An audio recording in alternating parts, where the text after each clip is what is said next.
অমর একুশে বইমেলায় প্রখ্যাত লেখক হুমায়ূন আহমেদের ছবি সম্বলিত একটি প্ল্যাকার্ড স্টলের খুঁটির সাথে দড়ি দিয়ে বেঁধে রাখার ঘটনা ঘটেছে। ঘটনাটি সামাজিক যোগাযোগ মাধ্যম ফেসবুকে বেশ সমালোচনার জন্ম দিয়েছে।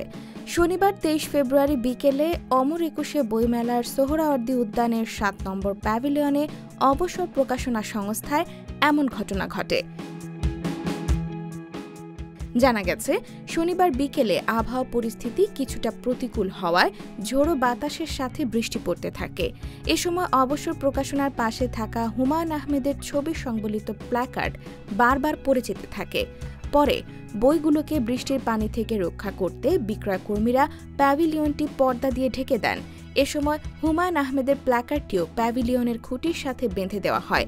তবে বৃষ্টি থেমে গেলে সেটা আর খুলে না দেওয়ায় সেটা ছবি তুলে ফেসবুকে পোস্ট দিয়ে নেটিজেনরা বিভিন্ন মন্তব্য করতে থাকেন। কেউ নেতিবাচক, আবার কেউ বিষয়টি নিয়ে হাস্যরসাত্মক মন্তব্য করে পোস্ট দেন। এবিএস নিবিড় নামে একজন নেটিজেন এক ভিডিও বার্তায় বলেন, হুমায়ূন স্যারকে এভাবে বেঁধে রাখা হয়েছে, এটা জাতির জন্য লজ্জাজনক ব্যাপার, কিন্তু কোনো উপায় ছিল না। ঝড়ের বাতাসে প্ল্যাকার্ড উড়ে যাচ্ছিল বিধায় স্যারকে বেঁধে রাখা হয়েছে। সানাউল্লাহ মিয়া মজা করে লেখেন, হুমায়ূন আহমেদকে বেঁধে রাখা হয়েছে, তাও আবার পিঠ মোড়া দিয়ে। আপনারা কে কোথায় আছেন? শাহবাগে চলে আসেন।